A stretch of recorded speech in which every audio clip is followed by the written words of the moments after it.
It's been an awesome year for apricots, and we're going to show you 6 ways to preserve the harvest.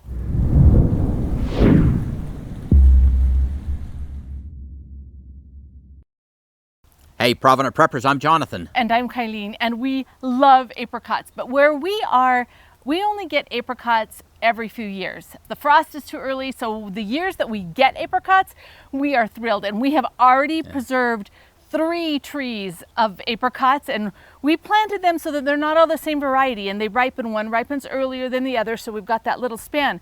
But even with that, you can't have fresh apricots very long because they don't hold. So it's really important to be able to preserve them because they're incredibly nutritious and tasty. And in today's video, we're going to show you 6 ways that we preserve our garden bounty all year long. When to pick the apricots becomes kind of a balancing act, and I want to mention here, all these apricots you see here are part of one tree. So it's a lot of fruit. But if we wait too long, then the birds get them, the bugs get them, and a lot of them get too ripe and drop. And then we have such a short time to get them done before they rot. If we go too early, then they're too green sometimes and won't ripen up as well. So we're always trying to find that sweet spot where we can harvest them and they'll still ripen up off the vine and we can get them done. And I have to mention that we grow everything organically, right? And these actually came from the tree that's out in our little food forest where the chickens run wild, and they have significantly less bugs than our trees that are outside. So we're thrilled with our harvest. So the first thing we did is we went out and we had Ben come help us, and we picked them all and we put them in boxes, but we didn't put too many in a box. We want to make sure that the top ones weren't crushing those on the bottom. And then we left them for just a few days, and when it looked like some of them were getting really nice and ripe. And then this morning I separated them all. So if you'll notice in this one, these are all pretty ripe and they're ready to go. But in this one, they're green. And so in a way that's kind of nice because doing everything in one day is a lot of work. So it's nice to kind of space it out over a few days. There are 6 ways that we're going to show you how we like to preserve them. The first one is just to freeze them, which is super easy, super simple, but you do have a risk. You only have so much freezer space and you've got to have electricity for that to be okay. So we prefer to do a lot of shelf-stable stuff. The second way is to dry them or to make fruit leather. The third is to freeze dry them, which is one of my very favorites. They're awesome. And another way is to bottle them whole. And we make jams and syrups. That's number 5. Number 6 is probably Johnny's favorite. That is my favorite. That's nectar or sauce. Super easy to do and very tasty, added with orange juice or other things, or just drinking it by itself. Awesome stuff, really good. You know, this is highly nutritional, and we can control the amount of sugar or sweetener that goes into it, and we can produce things that you can't get at the store. So let's go and we'll show you really quick how we're doing all 6 of these. The first method is freezing them, and you can see this is ready to go. It's simple. You pop these open, throw away the pit, and you have your shelled apricots right here. They just go straight in the bag and into the freezer, and they're ready for smoothies or whatever you want to use that way. They usually stay about a year in the freezer, so you can get it from one harvest to the other. Apricots are great candidates for drying, dehydrating, and we're using our solar dehydrator here to do this. Now, one thing you should note, these will dry a lot better if you invert them as you put them in. Basically, you're going to just push from the outside and kind of spread this out, and this will do a great job. This solar dehydrator doesn't require any electricity. It just uses the sun, and it does an excellent job. If you want some details on this, check out the card in the corner, or we'll put a link in the description. Dehydration is a wonderful preservation method because it doesn't take any energy to do it. Well, what I'm going to do does, because I'm going to use a dehydrator, but you can use the sun like what we're using with the apricots. But for me, I love fruit leather. And with fruit leather, you can make it using all kinds of different things. So for instance, I've got these bananas that are overripe, which is great because they're a great sweetener. And I will put that in with apricots and pineapple. And then I use 1 package of unflavored gelatin for every 3 cups of fruit. And it just kind of I don't know, it just gives it a better texture. So what I'll do is I'll blend all this up, and then I'm going to bring it up to a light boil on the stove, and then I'm going to put it in the dehydrator on parchment paper. It'll take less than a day to make fabulous fruit leather.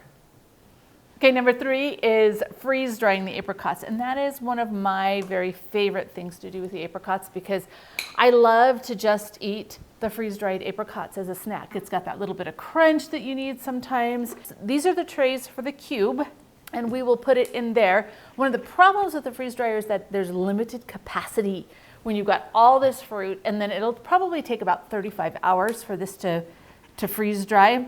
So we actually have another one in our garage, and it's a Harvest Right large, and we'll also fill that one up in just a minute. Okay, this is the capacity of the large Harvest Right freeze dryer, so we can get a lot of apricots in there. Now I want to talk a little bit about these books. So this one, Discover Home Freeze Drying, is one that Harvest Right put out.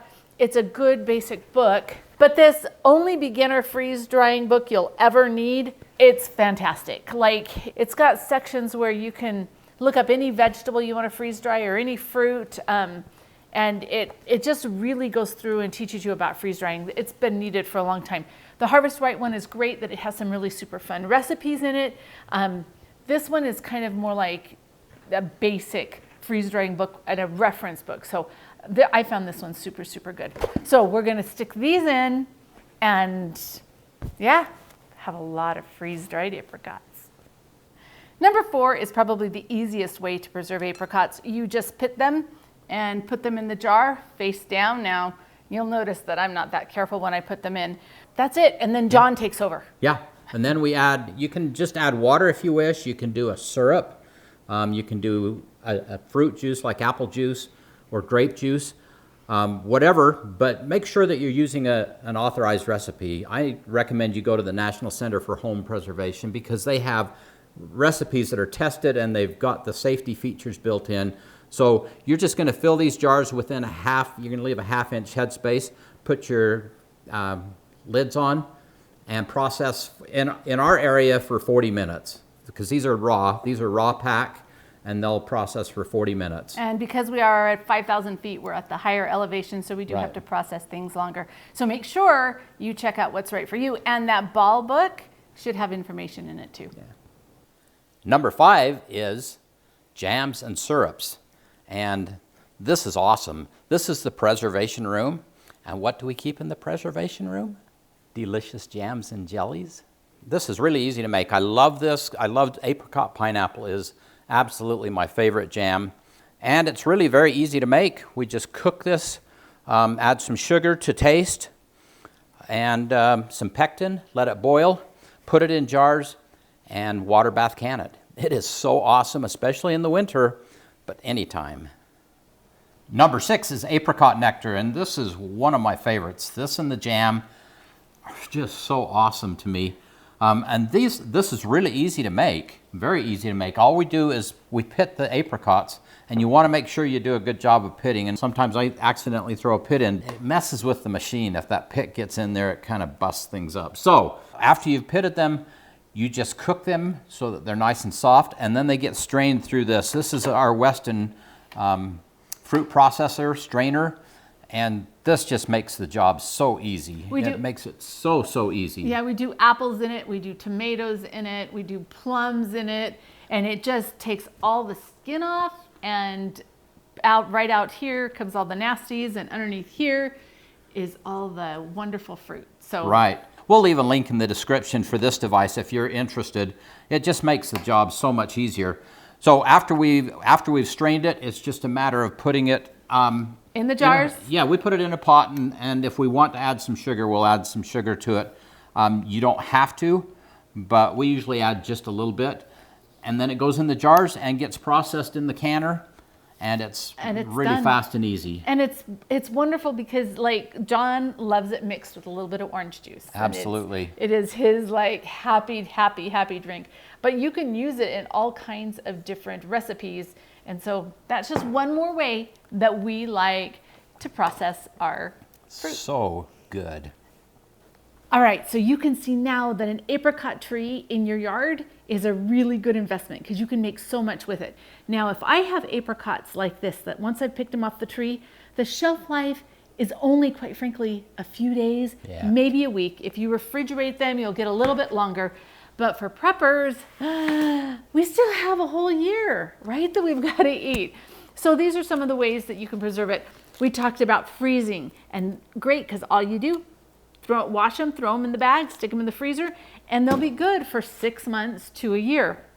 We also dried apricots in our super cool solar dryer. And this is a great way to preserve them. They taste okay. They're not fabulous, but they're okay. And then here's fruit leather. Now this fruit leather was apricot, pineapple, and bananas. It was really, really good. Now this is vacuum sealed in this jar. By the way, these are vacuum sealed also. And the shelf life of these is more like maybe a couple years. They really will degrade in a shorter period of time. So I would rotate through these. Now, when I have the fruit leather, this is also made with apricots, but I use some black raspberries with this. When I store it like this in this type of a container, I've only probably got a 6-month shelf life because it's not really airtight. But here where we've got the air removed, it's going to store a lot longer. And then our freeze-dried apricots, they're good for about 25 years. Now, with who would want to wait that long to rotate them? I know. These are really good to snack on. Something you might consider if you're really going to store them for a long time is to put them in something like these safeguard sleeves. So with these, you just slip it over the bottle and then you put this in boiling water for just a couple seconds until it all shrink wraps around it. And the reason why is because that will protect it from the light, and light degrades food. I'm not overly concerned with the short shelf life, but to extend the shelf life, you may want to use some light blocker like that. And then, of course, you have your just apricots, bottled apricots. Very simple, very easy to do. All you need is a spoon and the bottle, and you've got dinner. There you go. And then some of my favorites, the apricot pineapple jam. Totally awesome stuff. On waffles and pancakes, pretty awesome. How are they on peanut butter sandwiches? Oh, so good. All right. And of course, apricot nectar. Really awesome. Now, these have a shelf life of, they say 18 months. Realistically, in a cool, dark, dry place, you should be able to get 3 to 5 years out of these. But, you know, there again, you still want to be rotating. Oh. The orange apricot, very perishable. It's got to go down the hatch today. And so now for the question of the day. What is your favorite thing to do to preserve the apricots when they come on? Give us your favorite recipe down below. Thanks for being part of the solution.